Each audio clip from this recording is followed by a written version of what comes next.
Pa naman ako, kaya kanina ko pa ayaw magsalita eh. Kakarali namin, nagkarayuma katuloy ako. So ayun mga kababayan, maraming salamat sa inyo. At tayo ay naparito rin para makisa sa selebrasyon ng ating minamahal na presidente. Walang iba kung hindi si Rodrigo Roa Duterte. At hindi lang naman sa atin ang nagsiselebrate ngayon. Buong mundo, pati mga Hapon, mga Amerikano, nagsiselebrate sa kaarawan ni PRRD ngayon. Marami rin mangkukulang ngayon na nagsiselebrate para mamatay na si Bongbong Marcos. No? Sobrang kapal ng pagmumukha niya mga kababayan. Walang utang na loob ang pamilya Marcos. Etong matandang ipinakulong nila, eto ang dahilan kung bakit nalibing ang demonyong tatay niya na magnanakaw.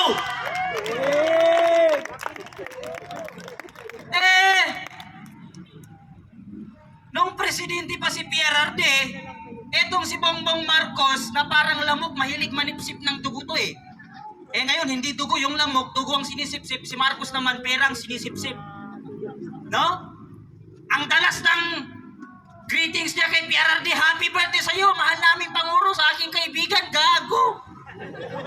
Pagka-presidente ng bangag, pinakulong ang presidente natin. No? Samantala yung nanay niya, merong tinuladang kaso, hindi pinakulong ni PRRD, ipinalibing pang demonyo ng tatay. Nung siya naging presidente, ipinakulong si PRRD, gago. Tapos, sasabihin ng mga taga-suporta niya na kumakain din ng pera, lalong-lalo na yung pinakabobong dating abogado na si Gadon. Pero yun may sabi ni Gadon, napakatalino ang presidente ni Bongbong Marcos. Dahil napakatalino, napakagaling magsalita. Magaling bang magsalita yung sasabihin nyo? Maraming salamat sa ating mga teacher dahil ang ating mga guro, sila ang nagtuturo sa mga estudyante. Bukod pa doon, sila rin ang nagluluto ng tuluto nila ng pansit. Anong tingin mo sa mga guro? Kukiri? Gago! Kayo rin ang naglalagay ng mga tip sa lamesa. So matalino pala talaga si Bongbong Marcos. No? At siya rin ang kumukontrol ng bagyo. Naalala nyo ba nung bagyo, kasagsagan ng bagyo sa Cebu? Anong sabi niya? Pagpasensya nyo na kasi hindi na po sumusunod sa schedule ng bagyo. Talagang matalino si Bongbong Marcos. Siya na ang nag-schedule ng bagyo at sinabi rin niya, marami na tayong napapatubigan. Sa sobrang dami ng tubig niya, lahat ng tao sa Cebu namatay. Anong tingin mo sa Pilipinas? Irrigation? Anong tingin mo sa Pilipino? Palay? Na patutubigan mo? Sa sobrang kakapalan ng muka ni Bongbong Marcos, walang hiya, magnanakaw sa milyong-milyong Pilipinong lumalabas at nananawagan ng Marcos resign, ayaw niyang bumaba. Dahil makapal ang kanyang muka. Mas makapal pa sa hollow block ng flood control. Sa bagay, wala rin namang flood control na natupad eh. No? Wala. Ang pinalakas lang nila yung kanilang mga bulsa. Hindi naman tayo pwedeng maniwala sa House of Representatives sa mga ring nila. No? Na may mga dalang piatos. Impeach Sara. Isa lang ang panagawa. Kaya ito pa yung pungangan ng isang congressman, no? Yung dito yung bibig niya na congressman. Kilala si mga pangalan nun? Ha? Si Giwe. Yung dito yung bibig niya na congressman. Isa lang ang panawagan ng taong bayan. I-impeach si Sara. Gago! Anong taong bayan ang sinasabi mo? Iilan lang naman kayong nag-i-impeach kay Bibi Sara. Diba? Si Laila de Lima, magnanakaw rin. May dalang piatos. Dahil impeach Sara. Kaya naman pala nabibilaukan si Laila de Lima mga kababayan nung isinisigaw nilang, kulong na yan. Inubos si Laila de Lima. Hindi na tinatapos yung E. Kulong na yan. Hindi na sinasabi yung mga kurakot. Bakit? Kasama siya dun sa mga listahan ng 18 Marines na nilabas. Correct, sa malita. Kasama siya dun sa nagnakaw. Ganon din si Raul Manuel ng Kabataan Party List. Correct.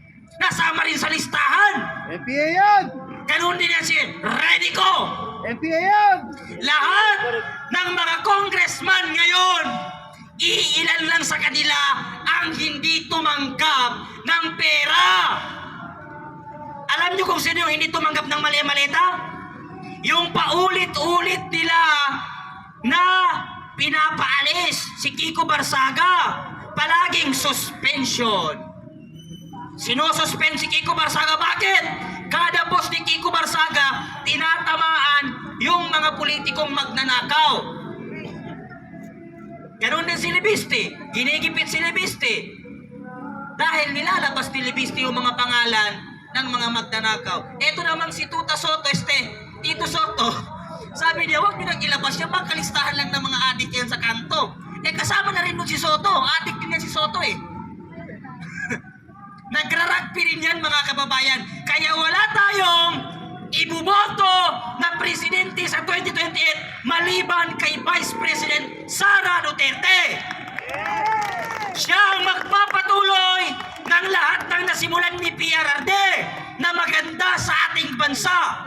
Dahil siya lamang ang kayang magpapanagot, magpakulong sa mga politikang bumaboy sa karapatan ng ating minamahal na presidente, si Rodrigo Roa Duterte. Huwag tayo sa Leni. Pero kung gusto nyo ng lahat ng Pilipino may lugaw, Leni kayo. Diba? Kung ang Pilipino gusto Leni, kung gusto lugaw, Leni tayo. Kung gusto mo naman Risa Ontiveros, okay yan, para 0% lahat ng PhilHealth. Pero kung gusto mo na makulong ang mga buhayang gagong politiko, Sara ka. Kung gusto mo na umunlad ang ating bansa at mabago ang ating bansa, Sara ka. Pero kung gusto mo ng rugby boy, Marcos pa rin tayo hanggang sa huli. Ikulong si Marcos, si Saldico, si Martin Romualdez at lahat ng politiko na sangkot sa nakawan sa ating gobyerno. Maraming salamat and happy birthday sa iyo, PRRD! Ay mayroong dakilang damdamin ng pag-ibig at pagmamahal sa ating bayan. Yan ang ginawa ng sinasabi ng mga bashers at ng gobyernong ito na ang tatay natin ay karton. Subalit, karton pa lang yan. Pero takot na sila. Tama! Kaya nga, ang administrasyong ito sa pakikipagsabuatan sa mga magnanakaw at mga balasubas na nasa gobyerno ay dinala sa dayuhang bansa. Bakit? Takot sila sa karton! Tama! Takot sila sa karton! Duterte nga 3 beses! Duterte! Duterte! Duterte! Maraming salamat po sa pamunuan ng Hakbang na Maisog, Central Luzon, at binabati ko po kayo. Alam ko po na sa kabila na tayo ay nasa ilalim ng isang krisis at ang ating ekonomiya ay patuloy na bumabagsak, bumubulusok. Tayo po ay nag-aksaya ng panahon, nagbigay ng oras para iparamdam, ipakita at ipadama sa pamilyang Duterte, lalo na sa dating Pangulo, ang nag-aalab pa rin at mainit na pagmamahal ng taong bayan sa presidente na itinuring nating totoong nagmahal at nagnais na baguhin ang ating inang bayan. Palakpakan natin, President Rodrigo Roa Duterte! Alam nyo, tama yung sinabi kanina. Walang ibang presidente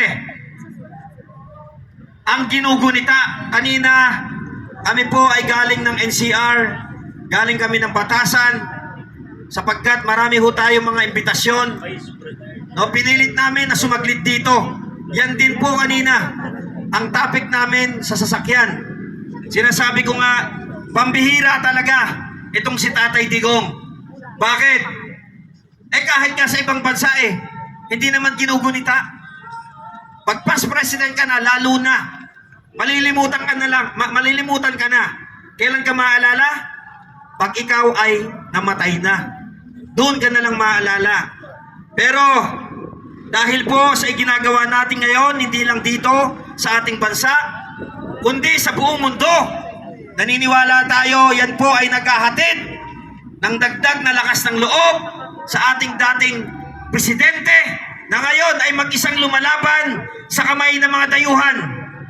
At nawa, ang araw na ito ay magsilbing pagbubukas sa mga mata ng mga huwes, ng mga banyaga dyan sa ICC na dapat lamang pakawalan nila ang presidenteng mahal na bansang Pilipinas! Mabuhay ang bansang maisog!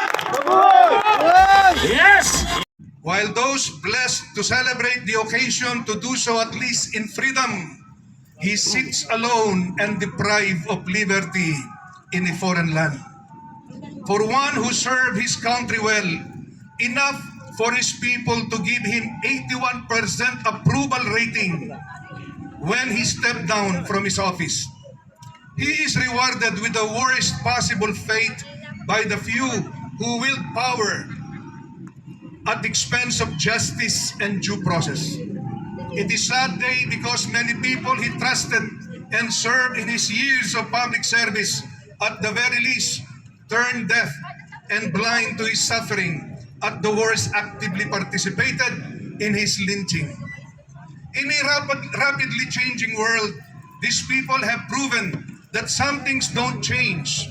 Betrayal and treachery are as old as humanity, but they are as real today as they were then. At the same time, it is still a day of triumph. Unprecedented in our nation's history, an overwhelming number of Filipinos are coming out to declare their unwavering support to PRRD